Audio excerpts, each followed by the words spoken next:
when I hear people touting their experience in Washington, saying how they know how to play the game better in Washington, I have to remind them, nobody had a longer Washington resume than Dick Cheney and Donald Rumsfeld. We don't need somebody who knows how to play the game better in Washington. We need to put an end to the game playing in Washington. And that's what I'm doing.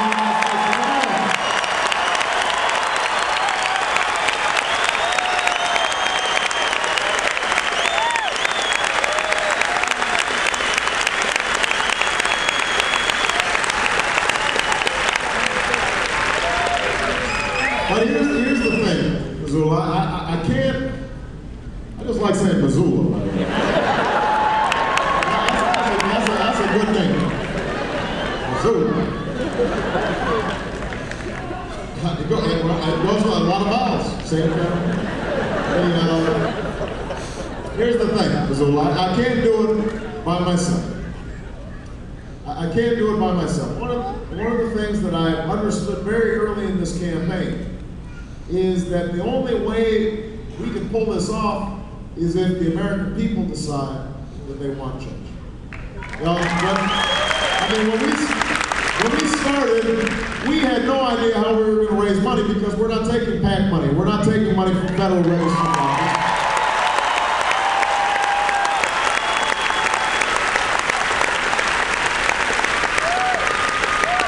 Because I wanted to be accountable to you. I didn't know if it would work, but it has, because we have over 1 million people writing $25, $30, $50 checks.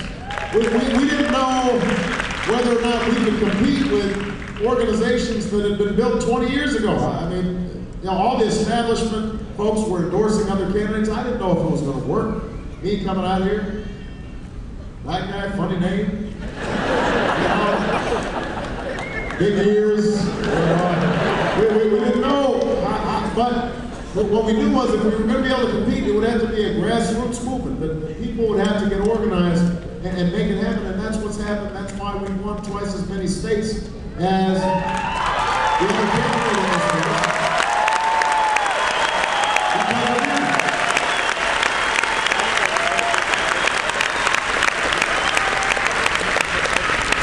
So my main message is, this is not about me. I'm an imperfect vessel. You are what is driving this campaign. And you are the ones who can potentially bring about the change in America that is so desperately needed. Because if you are ready for change, if you believe that change is possible, then we can go ahead and tell the lobbyists that their days of setting the agenda in Washington are over. They have not funded my campaign.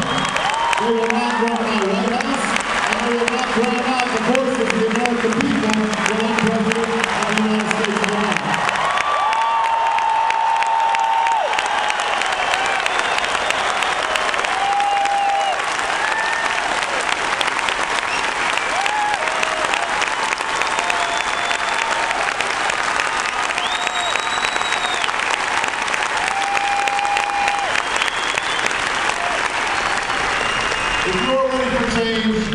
Then we can stop talking about the outrage of 47 million people without health insurance and start doing something about it. This is personal for me. My mother died of cancer when she was 53 years old. And that was hard enough, but what was harder was watching her read through insurance forms in the last month of her life, because she had just got a new job and the insurance company was saying, maybe there's a pre-existing condition, maybe we don't have to cover your health care bills. So I know what it's like to see a loved one suffer, not just because they're sick, but because of a broken healthcare system, and it is wrong.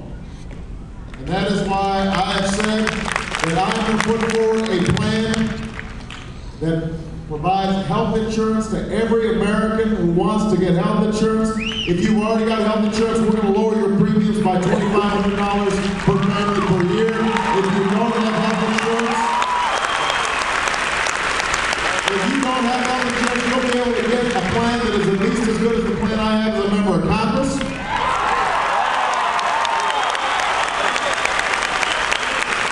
And we are going to emphasize prevention so that we've got a health care system instead of a disease care system.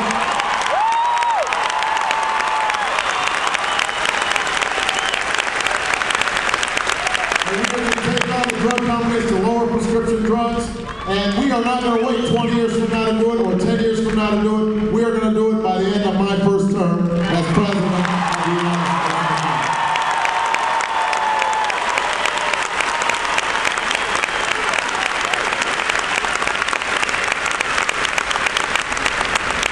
If you're ready for change, if you believe, then we can start restoring a sense of fairness to this economy.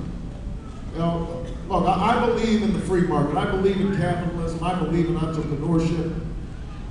But I also think that when a CEO of a company is making more in 10 minutes than ordinary workers are making an entire year, and the CEO gets tax breaks, and the ordinary worker gets nothing, and if the company goes belly up, then the CEO walks away with multi-million-dollar bonuses, and the worker loses his pension, then something's wrong. That's not fair.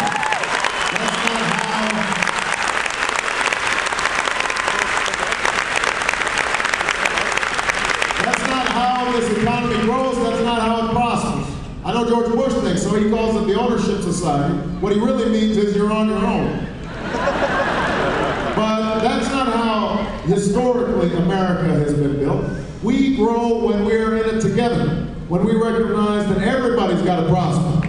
That if Wall Street is prospering, but Main Street is suffering, that sooner or later that's going to catch up with us. And that's what's happened with this whole lending crisis. People eventually could not pay their mortgages, and now suddenly Wall Street finds out that it's not too good for them either. So we've got to restore a sense of balance to this economy, which means we're going to stop giving tax breaks to companies that ship jobs overseas. We're going to save those tax breaks to companies that are investing right here in the United States of America.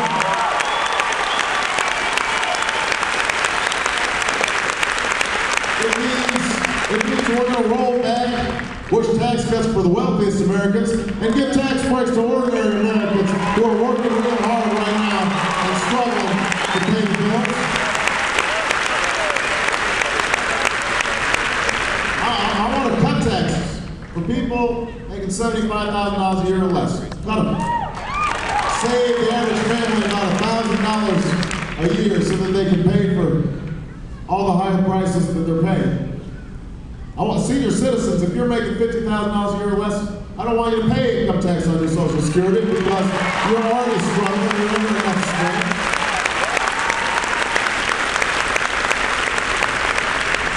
I believe in free trade, but I want to make sure that we are negotiating not just on behalf of corporate profits, but also on behalf of workers, which means that we've got strong labor standards and strong environmental standards and strong safety standards in all of our labor agreements, so we're not being undercut. So the U.S. workers aren't at a disadvantage. I want to invest in infrastructure in this country, rebuilding our roads and our bridges, our mass transit, our trains, setting broadband lines in rural communities. If we can spend $10 billion in the